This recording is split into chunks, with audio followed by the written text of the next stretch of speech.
Vamos a dar unos minutos, como hacemos siempre, para comenzar. Buenas tardes. Buenas tardes, ¿cómo andan? Pueden por ahí ponernos en el chat si quieren desde dónde nos ven, nos sintonizan, se dice. Pueden ponerlo por ahí. Recordarles que al final de esta videoconferencia nosotros vamos a publicar en los respectivos chats, tanto de YouTube como en Zoom, un link en el que ustedes van a ingresar y ahí llenan los datos y nosotros les vamos a enviar vía mail la constancia de asistencia que emite la INEA, la Inspección Nacional de Educación Artística. Nosotros somos el equipo Educarte, dependemos de la Inspección Nacional de Educación Artística. El equipo está integrado por Natalia Fernández Vilandro en danza, Alejandra Acosta en música, eh, Mónica Tomeo en artes visuales y quienes habla, Gustavo Suárez en teatro.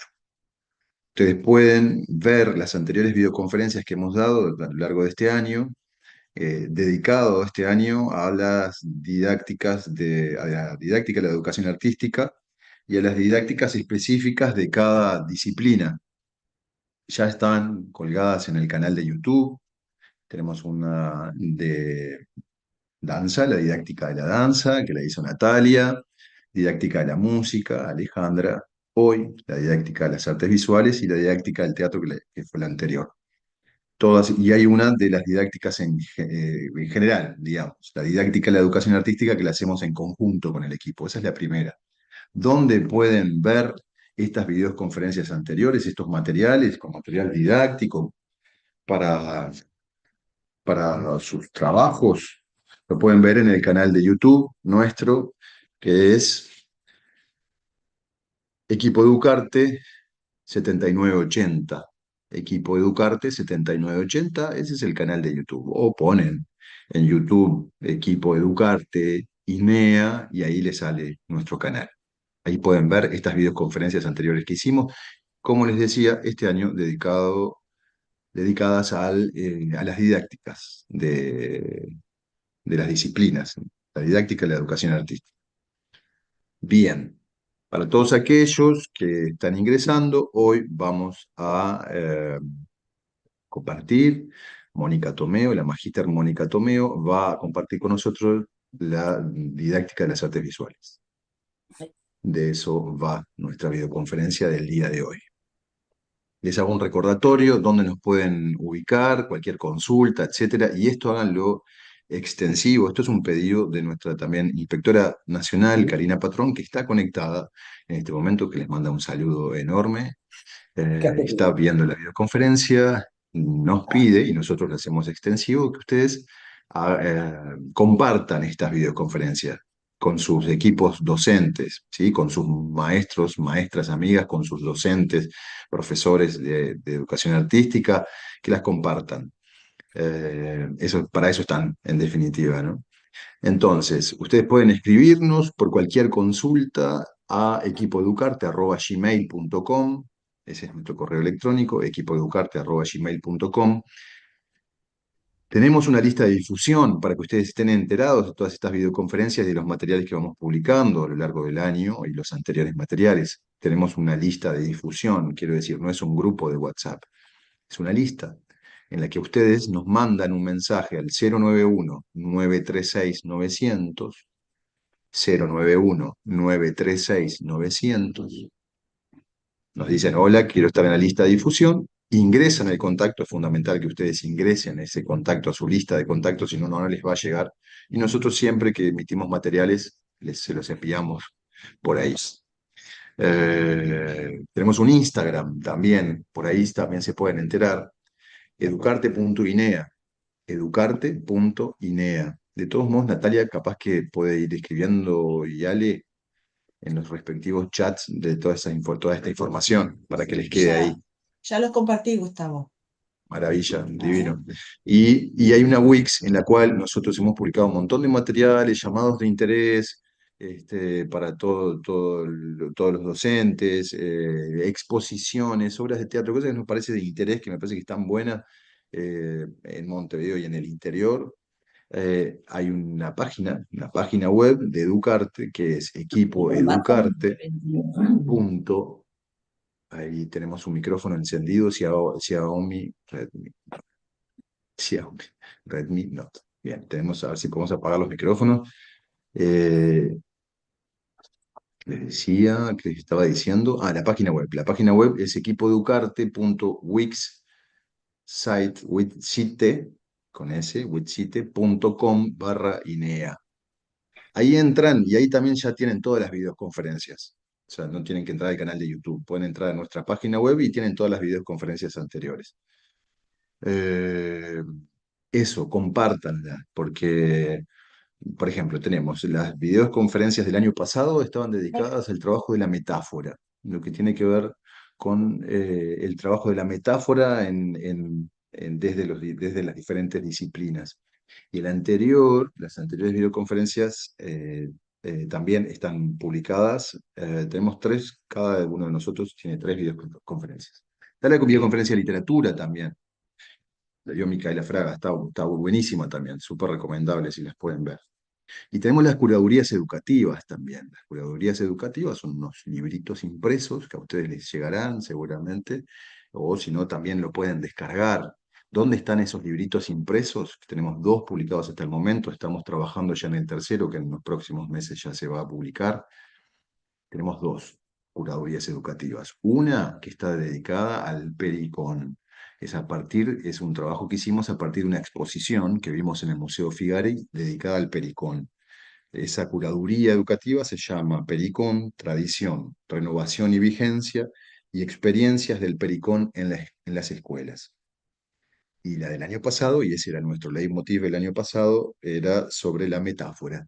La metáfora, origen y sentido de la creación artística. Esos dos librillos, esas dos curadurías educativas, las pueden encontrar primero que nada en la página de primaria, te ponen de HAPE, Inspección Artística, y ahí al costado, a mano derecha, en la página de Inspección Artística, están publicadas, sino por supuesto, como les decía, también en nuestra página web que se las comenté anteriormente. Ahí también están publicadas. Y este año vamos a lanzar una nueva curaduría educativa dedicada a la didáctica de las artes, que es el tema que nos compete este año. Bueno, muy bien, compañeros y compañeras, no sé, Mónica, haceme así con el dedito si estamos. Me parece que sí. Buenísimo. Me parece que está toda la data compartida. Eh, Eso simplemente, los que preguntan por el tema del certificado, con la constancia, digamos, recuerden que al final les damos un link y ustedes van a tener media horita más o menos para registrar sus datos en ese link. Eh, Le doy paso a nuestra compañera, la magíster Mónica Tomeo, que nos va a compartir una videoconferencia dedicada a la didáctica de las artes visuales. Mónica, todo tuyo. Bueno, muchas gracias. Bueno, buenas tardes para todas y todos. Es un gusto estar hoy cerrando este ciclo de videoconferencias que realizamos con el equipo, dedicadas todas este año específicamente a las didácticas de la educación artística, de las disciplinas artísticas. Así que bueno, voy a empezar compartiendo eh, la pantalla.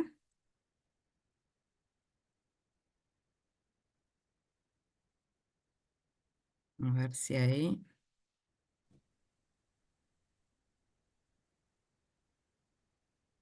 ¿Está bien? ¿Todos ven la presentación? Sí. ¿Sí? Perfecto, Mónica. Bueno, bien. Hola, sí. Bueno, gracias. Bueno, como ya mencionó Gustavo, vamos a hablar hoy de la didáctica específica de las artes visuales. Y bueno, y voy a tomar algunos aspectos que son aquellos que quienes estuvieron en las otras videoconferencias o quienes estuvieron en la primera, que fue unas primeras, que le llamamos primeras aproximaciones justamente para poder desarrollar estos aspectos de la didáctica que íbamos a tener en cuenta en las siguientes. Bueno, voy a seguir con esa misma estructura que trabajaron los compañeros, pero desde la especificidad de la disciplina. Así que como primera cuestión, mostrarles el recorrido que haremos, un primer momento sobre la transposición didáctica en cuanto al concepto específico y contenido de enseñanza. Un segundo momento sobre la construcción metodológica, y en esto abordaremos la interpretación de imágenes y el taller. Y un tercer momento de estrategias didácticas, y nos vamos a detener en la problematización, la interrogación, el error, las consignas y el portafolio.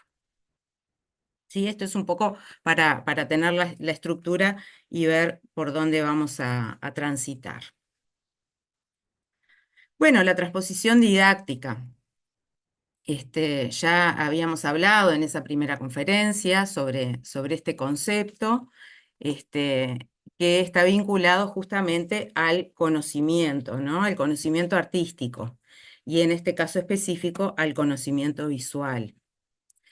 ¿Qué es lo primero cuando nos posicionamos como docentes y tenemos que pensar y preparar la enseñanza en un nivel primario? Bueno, lo primero es ¿qué es lo que voy a enseñar, ¿no? El contenido de enseñanza. ¿Dónde está ese contenido de enseñanza? Los contenidos de enseñanza, los conceptos específicos de la disciplina los encontramos en los programas, ¿no? En los programas escolares, que es esa aproximación al conocimiento académico que se hace, ¿no? O sea, allí, como vimos, no es el conocimiento académico construido, no es aquel saber sabio que habla Yevalar, ¿no? Que es el conocimiento construido académicamente, disciplinar, sino que ya es una transposición, hay una transformación en ese conocimiento que llega con la forma de ese contenido de enseñanza, ¿no? Es un conocimiento que ya es escolar, ¿no? Que se ha hecho una transposición, un pasaje, y se ha ido transformando hasta llegar a, bueno, esto que se enuncia en un programa, si es para primaria o si es para secundaria, según para el nivel que sea. Entonces, cuando nosotros vamos a ese contenido curricular, encontramos una cantidad de conceptos específicos de la disciplina que se traducen en esos contenidos.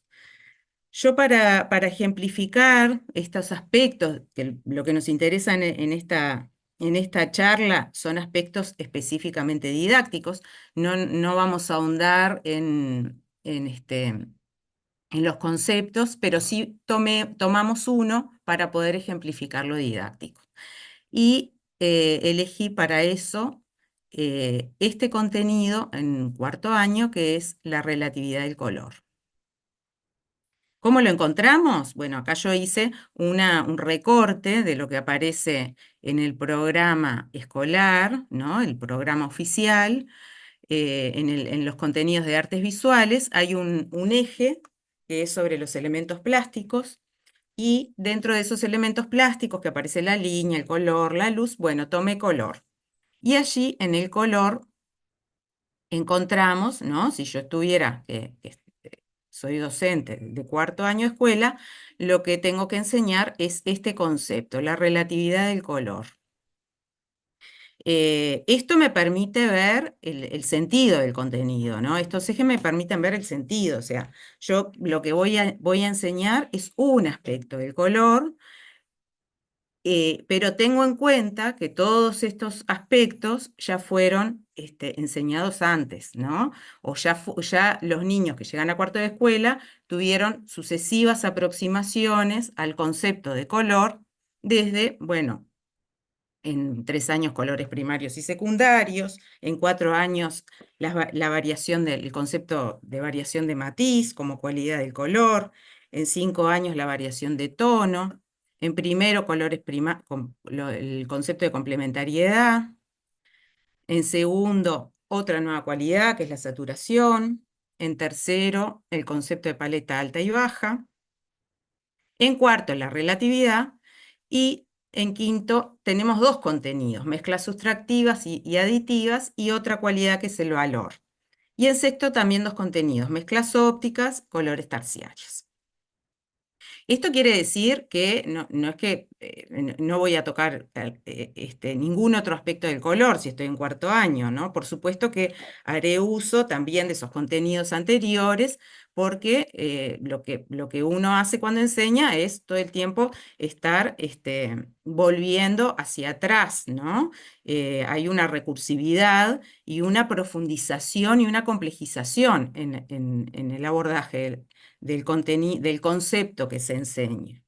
Entonces, este concepto, relatividad del color, que es un concepto bastante complejo, lo encontramos en cuarto.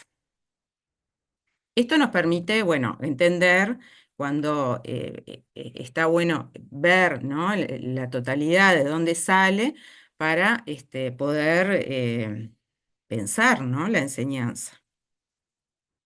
Otra forma que me permite poder pensar ese concepto, que es lo primero que tengo que hacer, ¿no? O sea, lo primero es, bueno, conocer el concepto y de dónde sale.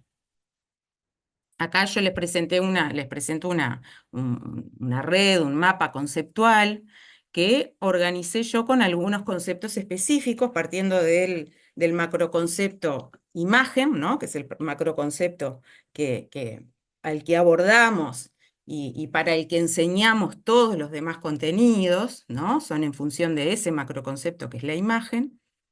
Y ahí organicé sobre algunos elementos, algunas distintas categorías, ¿no?, que me permiten organizar los conceptos. Por ejemplo, en elementos plásticos, y la red ahí se desarma en los distintos elementos plásticos, elementos de composición, otra categorización puede ser imágenes fijas y en movimiento, en las imágenes fijas, los lenguajes del plano, los del espacio, y así ir generando categorías conceptuales que me permiten poder organizar el conocimiento, ¿verdad?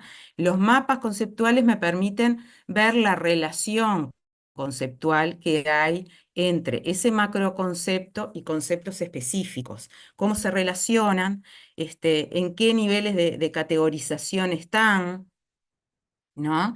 Y eso me organiza la forma de enseñanza, ¿no? Entonces, esta red no quiere decir que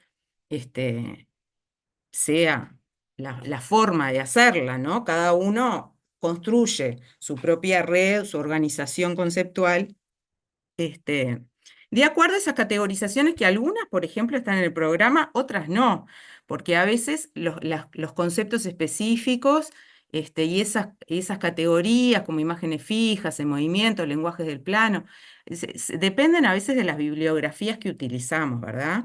Entonces, a veces están en el programa, a veces no tienen por qué estar.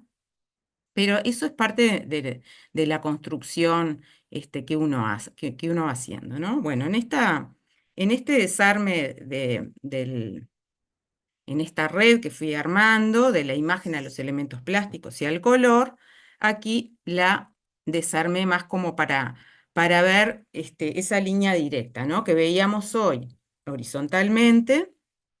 Acá vemos cómo el color, la anterior llegaba hasta el color lo puedo seguir desarmando en aspectos más específicos o propiedades del color o cualidades del color. Y ahí aparecen esto que aparecía allí veíamos en en el primer esquema, ¿no? Paleta alta y baja, colores primarios y secundarios, matiz, tono, y allí está la relatividad. Bueno, entonces, tengo el contenido de enseñanza, veo que es un concepto específico, de dónde proviene, en relación con qué está. Voy a ese conocimiento académico construido, ¿no? Que esto es lo primero, cuando hablamos de esto, de la transposición didáctica, y ese conocimiento construido académicamente, es el que nosotros tenemos que manejar. El docente tiene que ir al conocimiento académico, que para poder establecer que de todo ese conocimiento puede ser enseñado al nivel en que yo voy a enseñarlo, ¿no? Y al grupo y al contexto, pero para eso tengo que conocerlo en profundidad, primero que nada. Entonces, bueno, aquí yo tomé, entonces, ¿eso de dónde lo tomo, no? Lo tomo de un marco teórico, este, un marco conceptual que manejo como docente, que es el que me permite organizar todo el resto.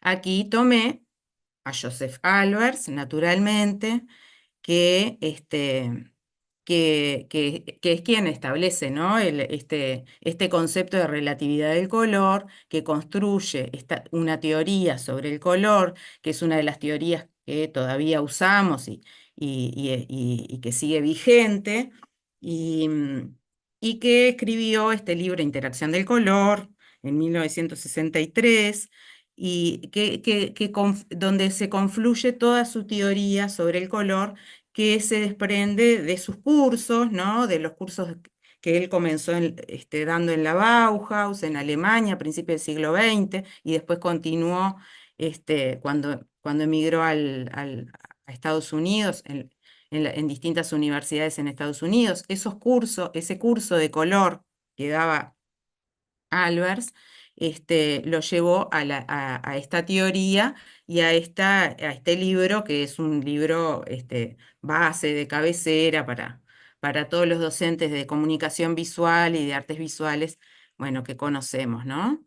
Y allí tomé un pequeño fragmento donde él de alguna manera sintetiza este concepto de relatividad del color. Dice: en la percepción visual, casi nunca se ve un color como es en realidad, como es físicamente.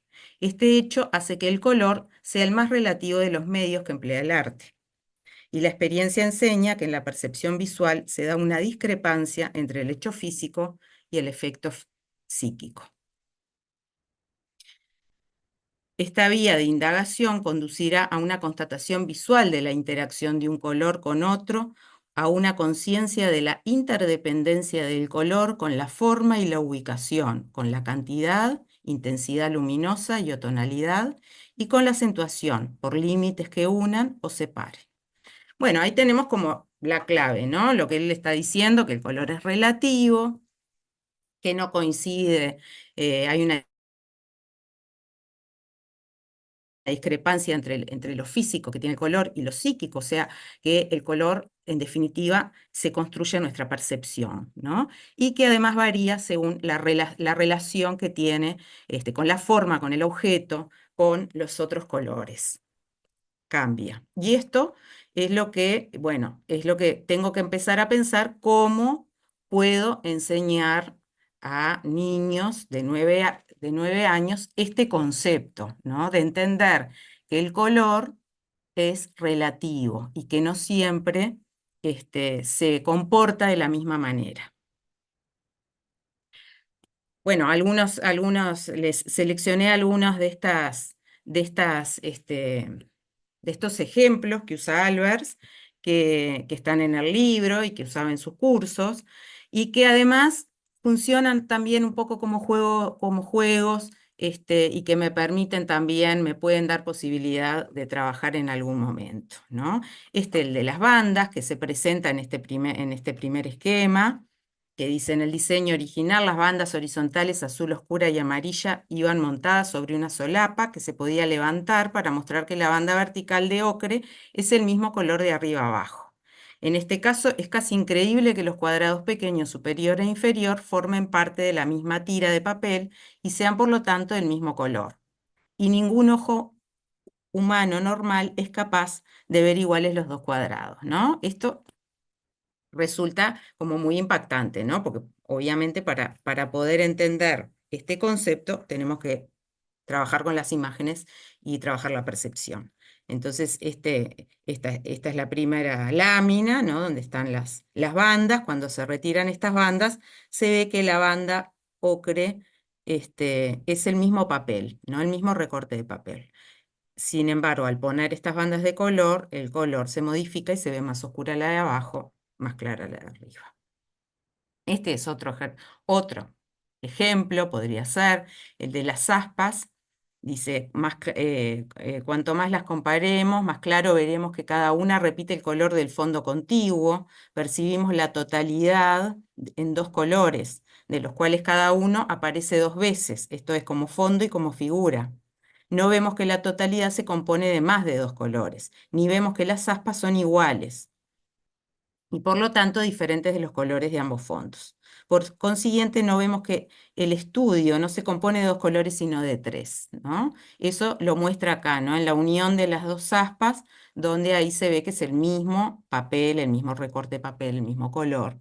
Y no es en este caso violeta sobre amarillo y en este amarillo sobre violeta. Bueno, otro de los ejercicios que él hace y de las em, ejemplos para mostrar el comportamiento del color es el de la imagen persistente, que tal vez sea uno de los más conocidos. Si miramos si mantenemos la vista fija en el círculo rojo durante medio minuto, enfocado continuamente en el centro marcado, y luego enfocamos en el centro del círculo blanco, lo que vemos no es blanco. El color que ahí vemos es la imagen persistente del rojo y es un contraste simultáneo, ¿no? El contraste simultáneo, vemos un círculo verde, ¿no? Que se acerca hacia el verde. Esto lo hacemos, se puede hacer con papel, ¿no? Sobre la pizarra blanca, y siempre aparece el complementario. Bueno, estas son algunas de las cuestiones, ¿no? Como para presentar en este primer momento de pensar en esto de la transposición didáctica, cómo podemos presentar en un determinado nivel ese conocimiento complejo. Qué cosas podríamos tomar, ¿no? Que son las que ahora vamos a continuar viendo. Me parece interesante cerrar esta primera parte con este fragmento de Flavia Terilli, que reflexiona sobre este aspecto de lo que se enseña en la escuela. Dice: sin duda la escuela tiene la función social de hacer que los niños y los jóvenes que asisten a ella se apropien de una parte socialmente seleccionada de la cultura que la humanidad ha construido durante siglos. Lo que no puede olvidarse, y esto es válido también para la enseñanza de las disciplinas artísticas, es que esta parte socialmente seleccionada de la cultura es en realidad una nueva cultura, ciertamente descontextualizada de sus orígenes. O sea, lo que nos está diciendo es que no es el conocimiento académico, no es aquel saber sabio el que nosotros enseñamos en la escuela, sino que enseñamos un conocimiento y un saber enseñado que es escolar, ¿no? Es parte de esta cultura escolar. Es un nuevo conocimiento construido para ser enseñado en la escuela. Bien. Bueno, entonces vamos ahora a esta segunda parte, que es la construcción metodológica. Cuando hablamos bueno, tenemos ya el contenido, el concepto que vamos a enseñar, ahora pasamos al problema de cómo enseñarlo, ¿no? ¿Qué método, qué metodología usar? Nosotros hemos establecido en el equipo y hemos trabajado en estas videoconferencias sobre el concepto de construcción metodológica que maneja Ángel Díaz Barriga. Porque justamente consideramos que no existen métodos únicos, ¿no? Ni métodos rígidos, ni metodologías rígidas. Que el método, obviamente, lo metodológico se desprende de la concepción de educación que yo tenga, de la concepción de la didáctica, del modelo pedagógico en el que esté situado, y esa construcción metodológica responde a esos modelos, ¿no? En este modelo que nosotros presentamos, que estamos atravesados por lo disciplinar, desde Elliot Eisner, ¿no? En el que estudia, investiga sobre el conocimiento artístico, y también desde una mirada, de un enfoque crítico y de una didáctica crítica, la construcción metodológica tenemos que pensarla siempre desde las dimensiones productiva, cultural, contextual y crítico-reflexiva. O sea, que lo que estamos planteando es que en una construcción metodológica, en la enseñanza, siempre tiene que estar el abordaje de estas dimensiones. ¿Qué son estas dimensiones y de dónde provienen? Bueno, ya lo habíamos visto, creo, en alguna otra oportunidad. Estas dimensiones parten de la concepción de conocimiento artístico, ¿no? Elliot Eisner es uno de los que teoriza sobre el conocimiento artístico como un conocimiento complejo, diferenciado, único, que no es lineal, que es multidimensional, ¿no? O sea, que no es es un tipo de conocimiento diferente como a los demás, ¿no? Tiene una estructura muy diferente al pensamiento lógico, al conocimiento de la lengua, del conocimiento científico, y esa estructura justamente que caracteriza el conocimiento artístico es multidimensional. ¿Qué quiere decir esto? Él dice, ¿no? Cuando Elliot Eisner investiga en artes visuales, ¿no? Sus investigaciones son todas en artes visuales, pero eso trasciende a la educación artística. Hoy en día encontramos estas dimensiones que él encuentra de esta concepción de conocimiento artístico en todas las artes.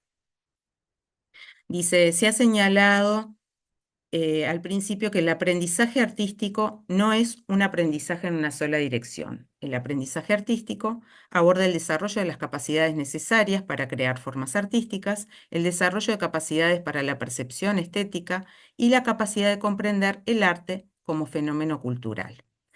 Ahí están las tres dimensiones, ¿no? La productiva, que es crear, es el hacer plástico en este caso. La percepción estética, que está vinculado con esto crítico reflexivo, la percepción visual, el educar la percepción, y la capacidad de comprender el arte como fenómeno cultural, o sea, los contextos culturales, la producción de las obras, ¿no? Y los contextos culturales donde se producen las obras.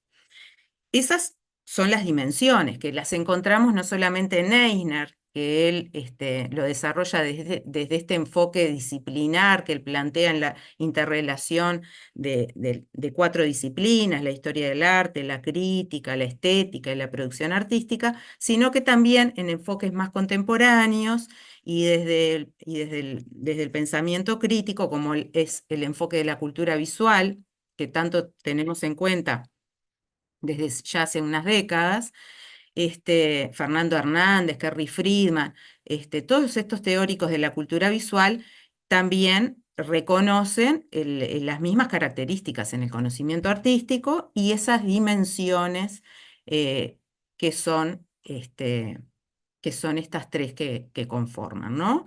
Y él también expone, dice, una educación artística para la comprensión así planteada requiere un campo de conocimientos interdisciplinarios que permite el acercamiento a las diferentes culturas de otras épocas y lugares, lo que implica un conocimiento histórico y antropológico, para favorecer el aprendizaje de estrategias de interpretación, lo que reclama un conocimiento estético y crítico, y la realización de producciones con diferentes medios y recursos, en lo que ese conocimiento se proyecta en nuevas producciones simbólicas, que constituye la esfera del conocimiento práctico, ¿no? Allí encontramos las tres y también la alusión a estas disciplinas distintas, como ser la historia, la crítica, la estética, la producción artística, el conocimiento práctico. Bien. Y otro enfoque, ¿no?, que también es crítico, pero latinoamericano, el de Ana María Barbosa, con el abordaje triangular. También ella, justamente el abordaje triangular, cuando ella habla de esa triangulación en la enseñanza de las artes, lo que habla es sobre la lectura contextualizada de la obra y el hacer artístico. También encuentra en la construcción del conocimiento estas dimensiones. Cuando digo conocer arte, me refiero a un conocimiento que en las artes visuales se organiza interrelacionando el hacer artístico, la apreciación del arte y la historia del arte. Ninguna de las tres áreas solas corresponde a la epistemología del arte. El conocimiento de las artes se produce en la intersección de la experimentación, de la decodificación y de la información, ¿no? Allí tenemos de nuevo las tres dimensiones. Fíjense lo que dice. Ninguna de las tres corresponde a la epistemología del arte. O sea, lo que nos están diciendo todos estos autores es que si nosotros enseñamos solamente desde una dimensión, nunca se construye ese conocimiento, nunca se termina de construir conocimiento artístico. El sujeto no puede tener una construcción total del conocimiento. Si yo solo trabajo desde el taller, desde el hacer artístico, desde lo práctico y nunca abordo la dimensión cultural a través de las obras de artistas, de los contextos culturales, de las imágenes que producen la cultura visual, entonces, y no hablo de las imágenes, sino las analizo y no discuto sobre ellas, entonces hay una parte ahí que no termina de componer, ¿sí? Bien, entonces esto como aspecto central en la construcción metodológica de las artes visuales. Estas dimensiones lo que traen es una serie de actividades o propuestas que estarán concentradas en estas cuestiones, ¿no?, que vemos acá. Desde una dimensión cultural, los contextos culturales, la autoría, la procedencia de las imágenes, ¿no? Porque no solo hablamos de obras y de artistas cuando trabajamos en artes visuales, hablamos de toda la cultura visual, o sea que también las imágenes que produce la televisión, internet, los videojuegos, la publicidad, la moda, el diseño, la arquitectura, el urbanismo, o sea, las imágenes que producen las culturas, los distintos ámbitos de las culturas, y entonces ese abordaje es desde una dimensión cultural, ¿no? La dimensión crítico-reflexiva, ¿dónde aparece? Bueno, aparece vinculada a estas imágenes, a cuando yo abordo estas imágenes, desde actividades de interpretación, apreciación, lectura, análisis de las imágenes. Y también aparece vinculada a la producción, exploración y creación de imágenes, ¿no? O sea, el hacer plástico, la exploración plástica, el trabajo con la materialidad que se necesita en las artes visuales. Bien. Hasta ahí tenemos entonces de dónde vienen esas dimensiones. Entonces agruparíamos en esta construcción metodológica para la enseñanza de las artes visuales dos grandes campos de actividades, ¿no? Dos grupos de actividades. Uno vinculado a la interpretación de imágenes y otro vinculado al taller. ¿Por qué interpretación, apreciación, lectura, análisis de las imágenes? Bueno, estos términos están todos vinculados con el mismo tipo de actividades. El tipo de actividades es observar y mirar, ¿no? Mirar imágenes, observar imágenes. Estos términos tienen que ver porque provienen por lo general de modelos distintos. La lectura y el análisis de las imágenes está más vinculado a los enfoques comunicacionales, de la comunicación visual, que se desprenden de un giro lingüístico, la sintaxis de la imagen y esos análisis formalistas que se hacían sobre todo en una época cuando se trabajaba con imágenes, ¿no? El término de apreciación viene de un modelo más tradicional, más vinculado al gusto, ¿no? Y a la educación estética en función de un gusto, de una mirada más hegemónica, de dominación cultural, de un arte modélico, bueno, que lo que se enseña es apreciar, ¿no? Apreciar las bellas artes, apreciar el buen arte. Yo selecciono como docente lo que debe ser apreciado, está vinculado a eso, ¿no? Una de las que, Ana Mae Barbosa, que acá tenemos este fragmento sobre la interpretación, ella dice un poco esto, ¿no? De que la apreciación está un poco vinculado a eso y por eso no le gusta utilizar tanto ese término, sino que el término como más abarcativo sería el de interpretación. Ella dice sobre la interpretación, ¿qué sería la interpretación? Partiendo del principio freiriano de que la lectura es un acto de apropiación del conocimiento en la interacción del sujeto con el mundo, ¿no? El concepto freiriano de Paulo Freire, ¿no? Y el concepto de lectura del mundo que hace Freire. Con su medio social y cultural. Por consiguiente, la lectura y la interpretación de una producción del campo del arte es también un proceso de construcción de sentidos para los sujetos que la leen. En este proceso, las experiencias anteriores y la visión del mundo orientan y direccionan el sentido de la lectura y de la interpretación. Desde esta óptica, creemos que no existe una única interpretación en una producción artística, sino una pluralidad de puntos de vista que pueden ser complementarios o no. O sea, el concepto de interpretación, ¿no? Que plantea desde el abordaje triangular y que todos estos enfoques contemporáneos plantean justamente es el de la pluralidad de interpretaciones y de que comprender que la interpretación, cuando yo me enfrento a las imágenes, vengo con un bagaje cultural que es único, que es mío, y que la mirada está orientada por esas experiencias que soy yo, ¿no? Y por lo que soy, ¿no? Por el género, por la edad, por la cultura. Miramos en función de lo que somos. Entonces, eso es lo que orienta la mirada y lo que hace que esa lectura, sea única también, ¿no?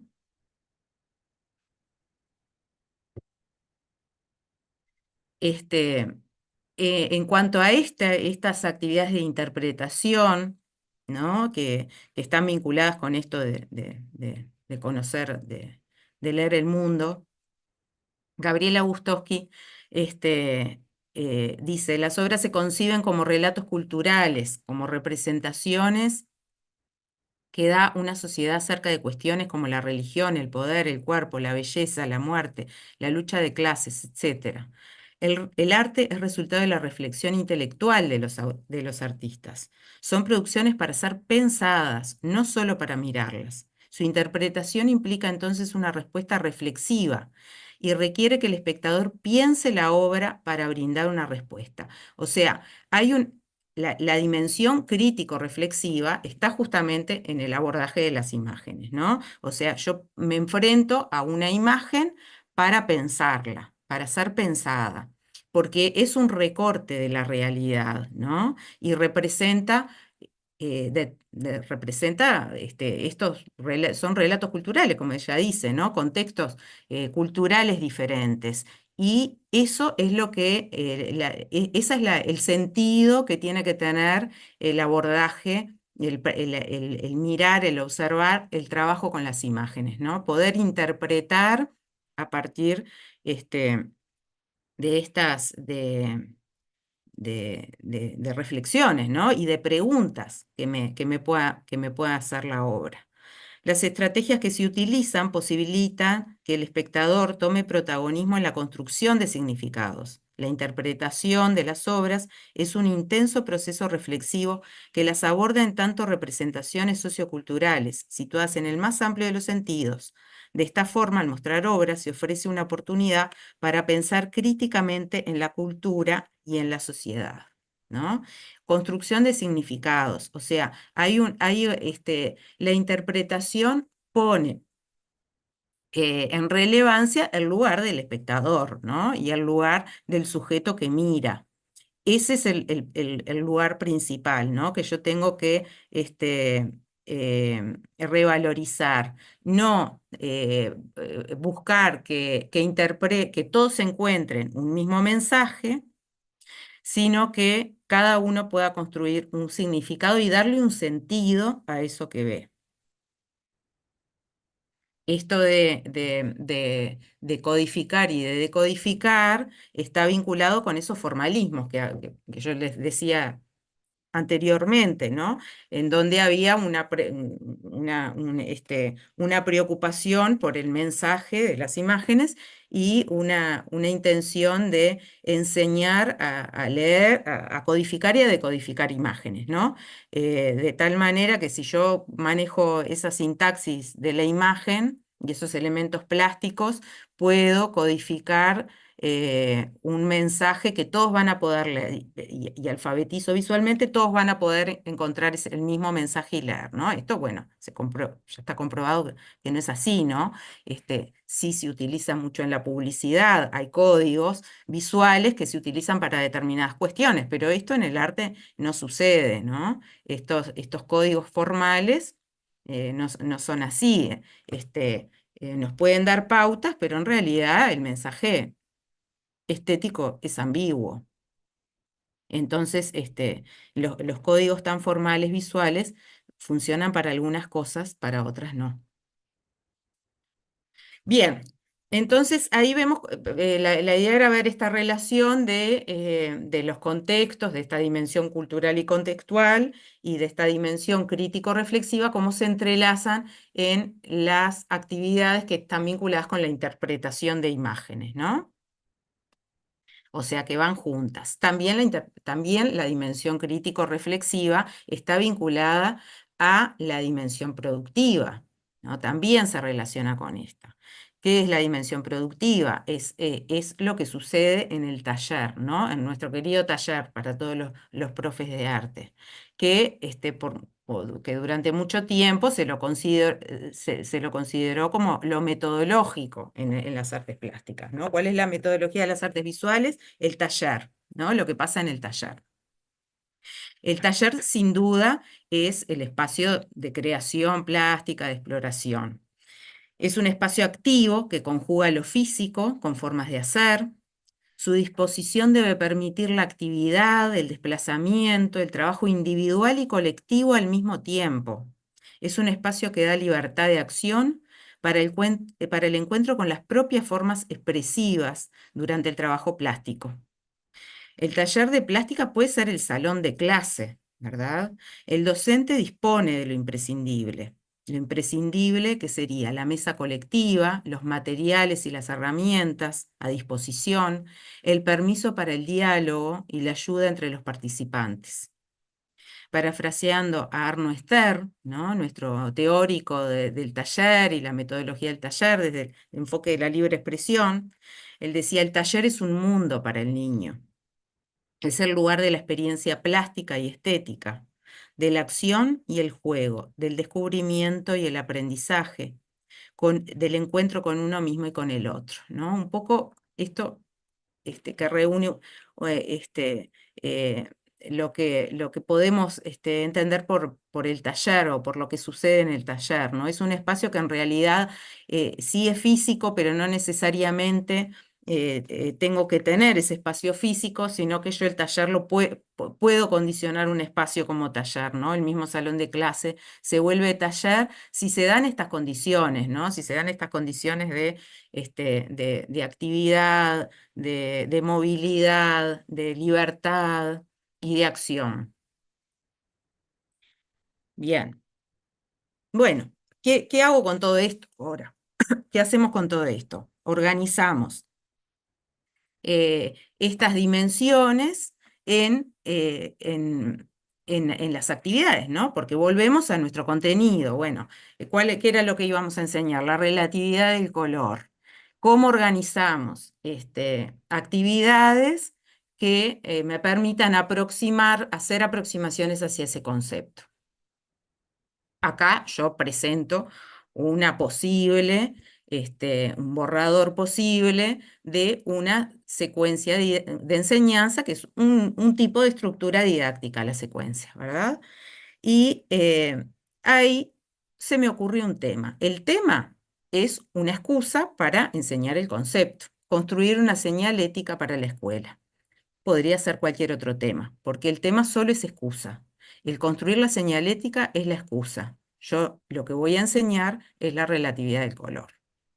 Y ahí pienso, en un primer momento, un posible pasaje de actividades que, como sabemos, son siempre las estructuras didácticas tienen que tener cierta flexibilidad, ¿no? En que yo puedo modificar los momentos, cambiar por otra actividad, resolverla de otra manera, pero siempre una estructura tengo que tener, ¿no? Porque es la forma de sentarme a pensar cómo organizo y qué es lo que voy a hacer más apropiado para enseñar lo que quiero enseñar. Y hay una primera actividad de contextualización, una segunda de producción, de exploración del color, otras de interpretación de imágenes, ¿no? Desde esas dimensiones de contextualización y crítico-reflexivas, y otra más de producción plástica. Como veo, voy intercalando actividades para poder abordar aquellas tres dimensiones que son claves para que exista conocimiento artístico.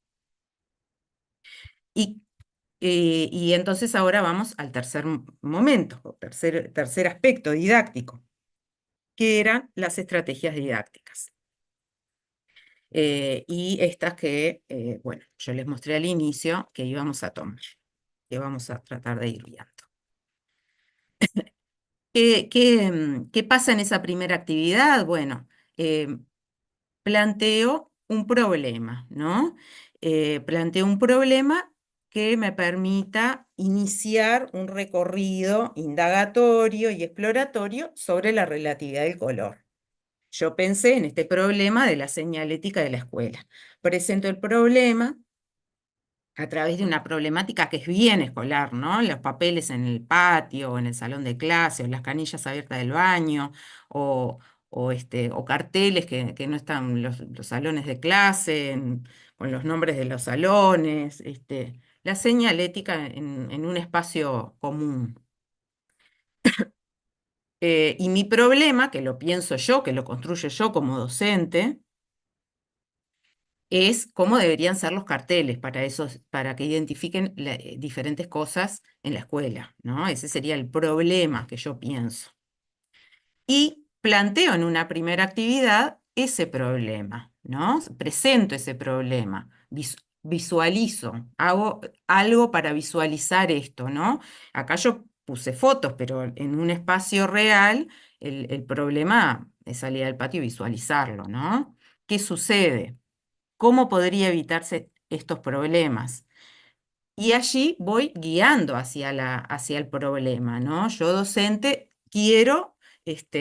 sé que esto lo traigo para enseñar la relatividad del color, entonces no me voy a ir más allá de que los niños me digan otras cuestiones, como pueden decir, bueno, pasamos clase por clase y le decimos a los niños que no tiren papeles, o tenemos que poner papeleras más grandes, o bueno, cientos de soluciones que a ellos se les van a ocurrir. Tengo que tomar de la señalización. Cuando alguien genere, bueno, vamos a poner carteles que digan cierre la canilla. ¿Cómo deberían ser los carteles?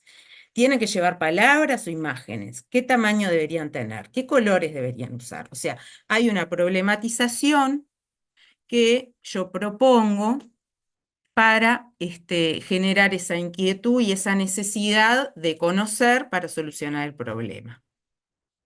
Dice Elba Bertoni sobre la problematización. Plantear el conocimiento problematizándolo para involucrar a los alumnos en la búsqueda de una información que ya se tiene y, por supuesto, no constituye un problema para el docente. Este apela al recurso de la duda para que los alumnos se aboquen al descubrimiento de un saber que ya es patrimonio de la comunidad. El docente elabora una situación de enseñanza a partir de un contenido que se presenta en forma de problema, ¿no? O sea, yo ya conozco el problema, ya conozco la solución, sé el recorrido, ¿no? El problema es una construcción didáctica, ¿verdad? Para poder ser enseñado. Eh, Tenemos, bueno, entonces allí plantear el problema es cómo deberían ser estos carteles, qué colores. Bueno, empecemos a hacer exploraciones, por ejemplo, de color para llegar a ver cuál es la mejor solución para construir los carteles. Entonces, ahí en una segunda actividad de exploración con el color, para conocer más sobre cómo se comporta el color, experimentamos. Y ahí hay una consigna, ¿no? Que es otra estrategia didáctica que tengo que plantear, pensarla muy claramente cuando voy a hacer una actividad de taller, ¿no? En este caso, la consigna es elige papeles de dos colores diferentes y crea un paisaje en collage.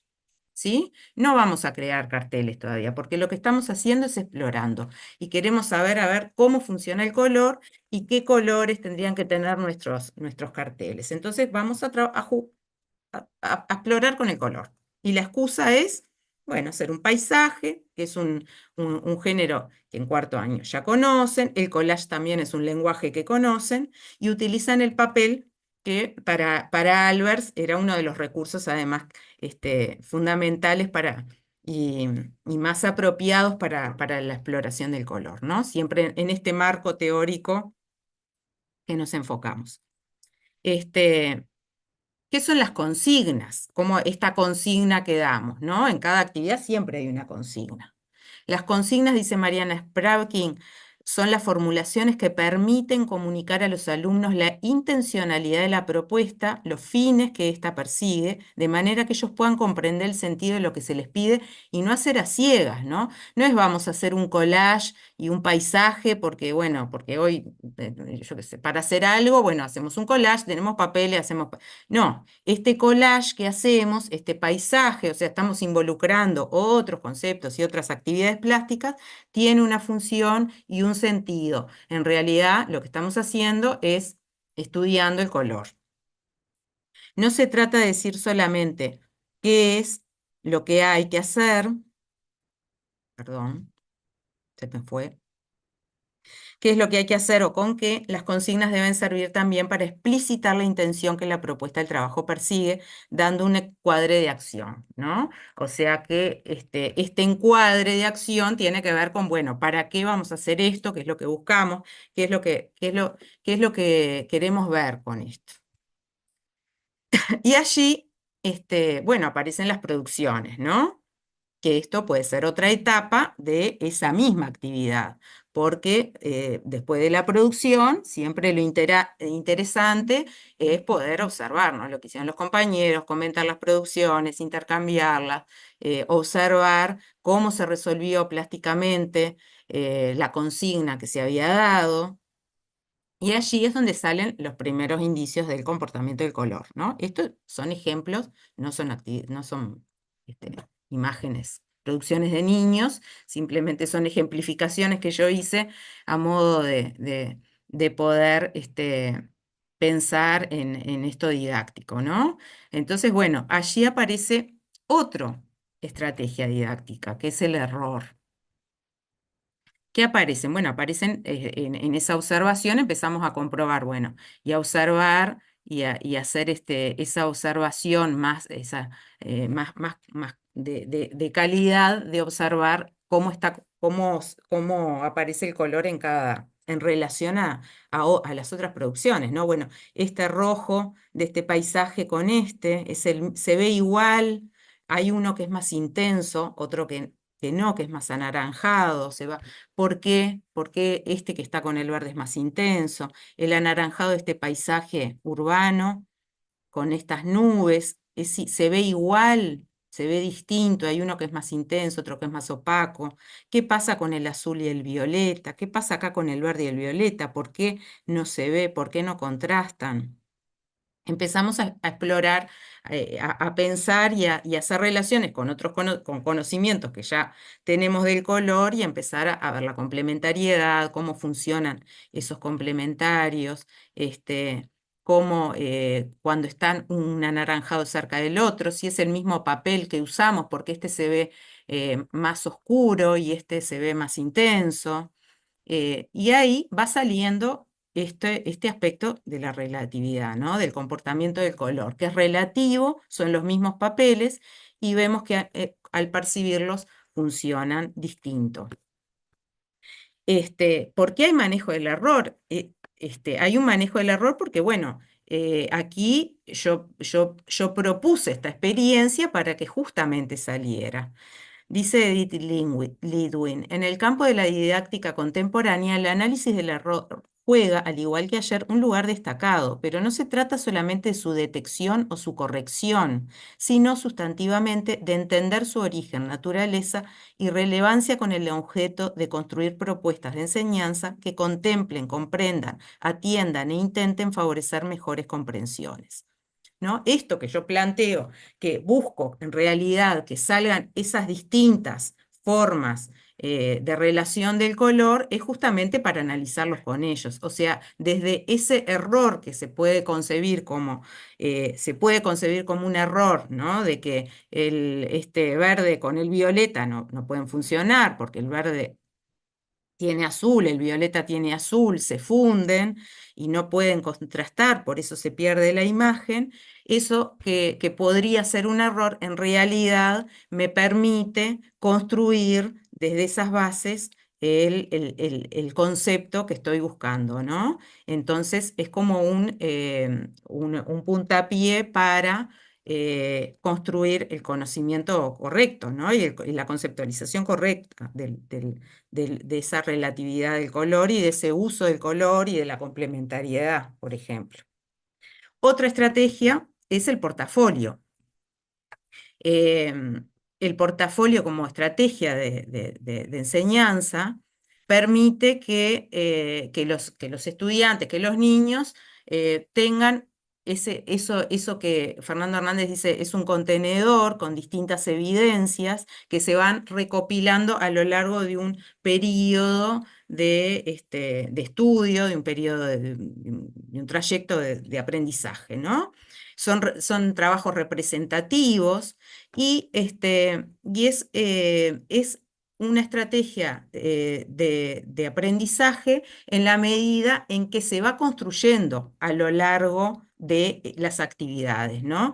Que cada niño va incorporando sus producciones, incorporando sus comentarios, elementos que le interesan, va agregando ese portfolio y en ese sentido funciona como una estrategia de aprendizaje. También como estrategia de evaluación, sin duda, ¿no? Porque el portafolio permite al docente, al final de un trayecto de enseñanza o de un curso, revisar el recorrido que hizo ese estudiante con fines evaluativos, ¿no?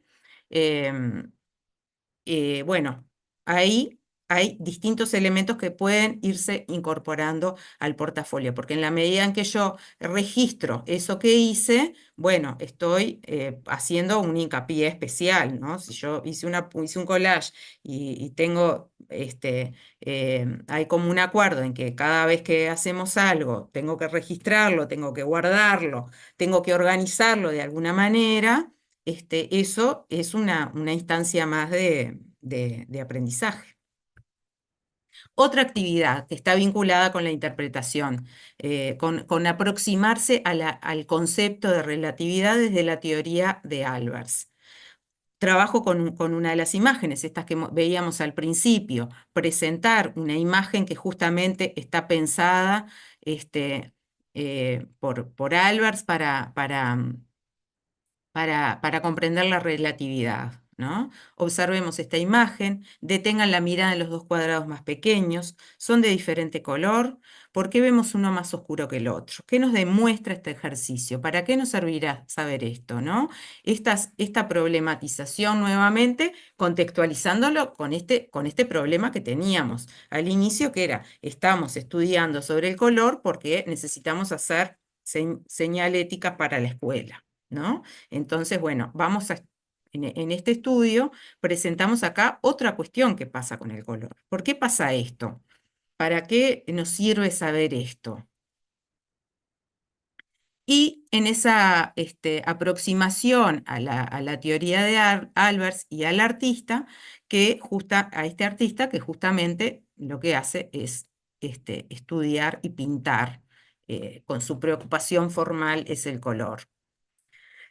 Traemos una obra para saber quién es, porque esto de traer el concepto de la relatividad y como teoría del color, es algo que se puede presentar a los niños, que pueden que pueden comprender, conocer y comprender. Y además traemos la obra que representa justamente toda esta teoría del color. Presentamos la obra. Y acá aparece la interrogación didáctica como estrategia fundamental en la didáctica de las artes visuales, ¿no? La interrogación, que está vinculada a al mirar imágenes, ¿no? Y al observar imágenes, y las consignas en el taller, ¿no? Son como estrategias claves que tenemos que tener presente. Preguntas para aproximarse a la obra. Este es un tipo de preguntas. ¿Qué presenta? ¿Qué representa esta imagen? ¿Qué información nos da el epígrafe? ¿Quién la hizo? ¿Qué es? ¿Qué es el óleo? ¿Qué significan las fechas? ¿Dónde está este museo? El trabajo con los epígrafes es súper importante para la interpretación de las obras, ¿no? Nos da información y nos permite hacer relaciones, hacer inferencias, ¿no? Del lugar, del material, y nos ayuda a representarnos una obra que no estamos viendo el original, ¿no? Que estamos viendo una representación. Si nos dicen que es óleo, podemos generar esa representación del original, ¿no? Y no de esta imagen digital que podemos estar viendo. Otras preguntas que orienten la observación. ¿Por qué se llama Casablanca? ¿Hay blanco? ¿Qué formas aparecen en esta pintura? ¿Cómo están dispuestas? ¿Qué colores utilizó el artista? ¿Cuántos grises hay? ¿Cuántos rojos? Aquí directamente para hacer esta observación más exquisitamente cualitativa para observar el color, ¿no? Preguntas que generen hipótesis interpretativas. ¿Por qué piensan que utiliza estas formas el artista? ¿Por qué creen que no usó más colores? Bueno, pueden ser preguntas abiertas, ¿no? Quedar hipotéticas, que no todas las preguntas tienen por qué ser, eh, tienen que responderse, ¿no? Y son preguntas abiertas que buscan reflexión, que buscan describir, relacionar, argumentar, hipotetizar. Y que además, siempre que trabajamos con imágenes, es importante esto que decía Ana María Barbosa, ¿no? La información, hay que agregar información, el docente, que es el mediador entre las obras, las imágenes y los niños, aportan información que permiten, ayudan a comprender, a interpretar y a acrecentar ese conocimiento, ¿no? Un texto de Joseph Albers, donde él habla sobre su pintura y habla del color en sus pinturas, ¿no? Estos recursos que seleccionamos, ¿no? Para traer justamente.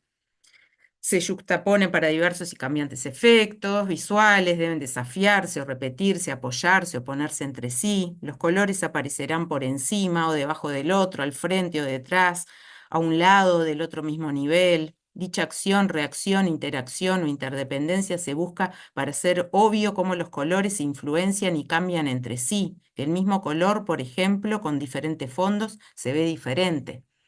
El texto, él está describiendo toda esta teoría, su propia teoría, ¿no? ¿Qué dice Albert sobre sus pinturas? ¿Por qué dice que los colores aparecerán como en sí, por encima o debajo del otro, al frente o detrás? ¿Qué significa que los colores se influencian y cambian entre sí, ¿no? Todo esto en diálogo. Por supuesto que la interrogación que hacemos y la interpretación de las obras es colectiva, es en grupo, es dialogada, es con ideas, con ideas que se confrontan, con interpretaciones distintas, ¿no? Que nos enriquece al escuchar al otro, ¿no? Y al hipotetizar y al plantear otras preguntas. Dice Gabriela Bustowski, las preguntas pueden tener diversos propósitos: orientar la observación, plantear hipótesis, estimular la imaginación y la creatividad, vincular sensaciones y emociones, relacionar conocimientos enseñados en la escuela. También pueden ser retóricas o diferidas, o sea que no se contestan en esa actividad, sino que abren otros temas para momentos posteriores. Otra actividad volvemos de las que habíamos planteado al principio, de contextualizar la obra, conocer la obra de Albers. Conocimos una, pero podemos seguir contextualizando con otro tipo de consigna, que puede ser un trabajo en grupos, de a dos, de a tres o hasta de cuatro, donde la consigna es muy clara, y en esta búsqueda de información que muchas veces hacemos de los artistas, no es una información que yo lo largo al pantano de internet a buscar donde sea información del artista, sino que doy el sitio y digo claramente: entrar en el Museo de Arte Moderno de Nueva York, doy el sitio, observar las obras de Joseph Albers, son todas pinturas, ¿qué otras obras aparecen? Eso es lo que voy a buscar. Seleccionar una obra que les interese, discutir y comentar por qué, ¿no? Entonces, es una búsqueda orientada, es una pauta, una consigna clara, ¿no? Que no es para irme a navegar por todos lados y encontrar cosas en Google que de repente no tienen nada que ver, sino que es concreta y estoy conociendo el sitio del museo, un museo, cómo los museos tienen sitios y cómo puedo hacer para buscar información. Y allí selecciono la obra que sea. Cuando voy encuentro que hay otras cosas, que hay objetos, ¿no? Entonces encuentro, aparece otra parte, otro aspecto de la vida de este artista, que no solo desarrolló esta teoría del color, hizo diseño, bueno, los diseños de la Bauhaus. Seleccionar una obra, la ficha, la construcción del epígrafe, para qué me sirven todos estos datos, trabajar con esos datos, ¿no? Los materiales, lo que son, y vuelve a ser parte del portfolio. Y una última actividad como ideación de la señalética. Volvemos al taller. Después de todo eso que aprendimos sobre el color, de cómo se comporta, de que es relativo, ¿no? De que la elección del color, de la forma, de los contrastes, tiene unas dinámicas y unas formas que las debo trabajar a nivel perceptivo, ¿no? Que las puedo conocer, pero que perceptivamente tengo que estar en la medida en que voy construyendo la imagen e ir estudiándola. Y ahí la consigna es diseñar y elaborar carteles, señaladores para los diferentes espacios de la escuela, teniendo en cuenta la forma, el tamaño, el color de las palabras, imágenes y soporte, ¿no? Si pongo palabras, de qué tamaño, ¿no? Si uso tipografía, códigos cromáticos, imágenes, ¿no? Bueno, qué tipo de imagen, cómo tiene que ser, el tamaño, el grosor, el ancho. Y eso taller de exploratorio, ¿no? Por eso idear, probar, comprobar y producir, ¿no? Y ahí en un último portfolio, en un último momento del portfolio, organizar todo esto que incluyó el tránsito por este recorrido, ¿no? Donde podemos ver que en cada actividad siempre hay elementos que yo puedo ir registrando de lo que voy planteando en cada momento, ¿no? Bueno, esta primer problema, las exploraciones, lo que yo quiera registrar de las exploraciones, de lo que observamos, de lo que conocimos de este artista y finalmente, bueno, de lo que diseñamos eh, como señalética, usando esos conocimientos del color. Bueno, y hasta ahí, aquí les dejo las referencias bibliográficas que utilicé para esta videoconferencia. Esto es una bibliografía conocida, eh, por lo general a disposición en las bibliotecas y en las instituciones de enseñanza, y son los autores que manejamos en la actualidad, por lo general, en artes visuales y en la enseñanza de las artes visuales en este momento en Uruguay. Bueno, me Bien, Mónica, me buenísimo. gustaría, si tienen comentarios, eh, dejo de compartir ahí. Ahora sí, podemos abrir el micrófono para quien quiera compartir algo. Comentarios, impresiones, referencias a algo que les trajo esto. No sé, Natalia también o Alejandra, si hay algún comentario en el chat, tanto de YouTube como de Zoom, algún comentario, alguna pregunta, algo que haya salido a lo largo de esta videoconferencia que hoy compartió con nosotros Mónica Tomeo, referente de artes visuales del equipo Educarte. Eh, a ver, veamos. Acabo de compartir el formulario para registrar la asistencia. Sí, no se olviden, por favor. Luego les Lo Bien, mismo enviaremos la también, constancia. ahí está, lo mismo también ya está compartido en YouTube. Les bien, reiteramos esto de llenar el formulario que es ahí donde nos llega a nosotros los datos para poder realizar la constancia. Magdalena tiene la mano levantada.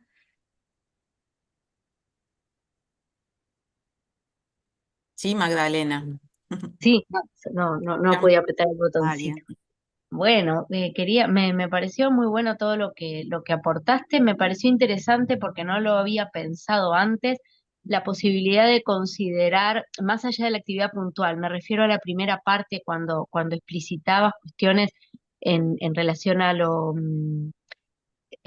conceptual, de incluir el diseño, y bueno, sí se conecta con esta actividad, el diseño, la vestimenta, el peinado, no sé, todo lo que tiene que ver con la cultura, con lo que podemos ver en las producciones también de los escolares, que lo que solemos ver es trabajos en soporte papel, y bueno, que el mundo es mucho más grande y mucho más vasto en lo que tiene que ver con el macroconcepto imagen.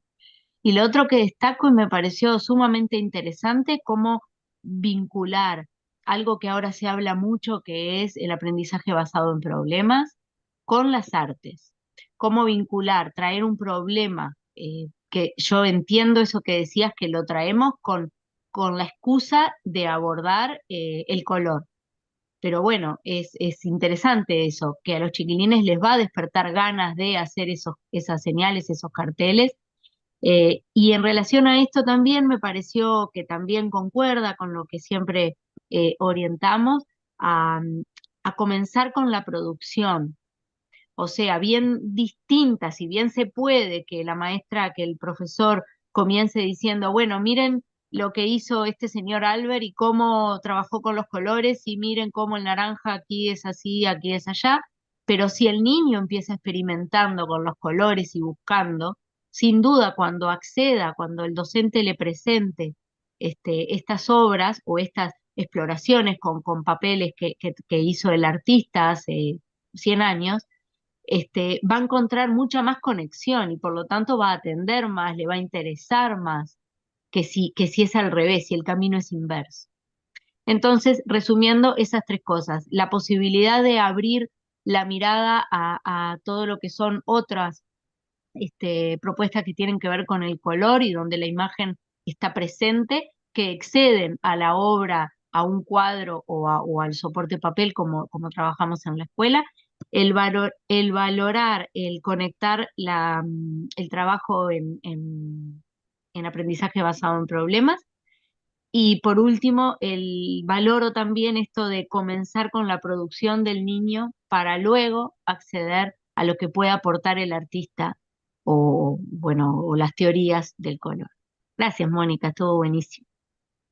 Bueno, gracias a ti. Me gustan las lecturas que hacen que yo de repente lo armé por otro lado y encuentran cuestiones que está buenísimo eso de que planteas, Magdalena. Sí, uno puede empezar, esto que yo planteaba de las dimensiones y la organización, en realidad es según el contenido, según el nivel, y en eso va justamente lo de la construcción metodológica, ¿no? Que no hay un método, no hay una forma, tengo que empezar por acá, tengo que seguir por acá, ¿no? Primero la imagen, sino que eso está vinculado con lo que voy a enseñar y a quiénes voy a enseñar, ¿no? Entonces, tener esa flexibilidad. Y en este caso, bueno, podía ser más apropiado empezar por lo plástico, ¿no? Mm. Bueno, gracias a ti.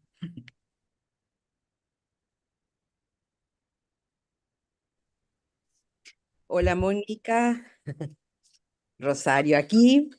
Me gustó mucho toda tu exposición, estuvo muy buena.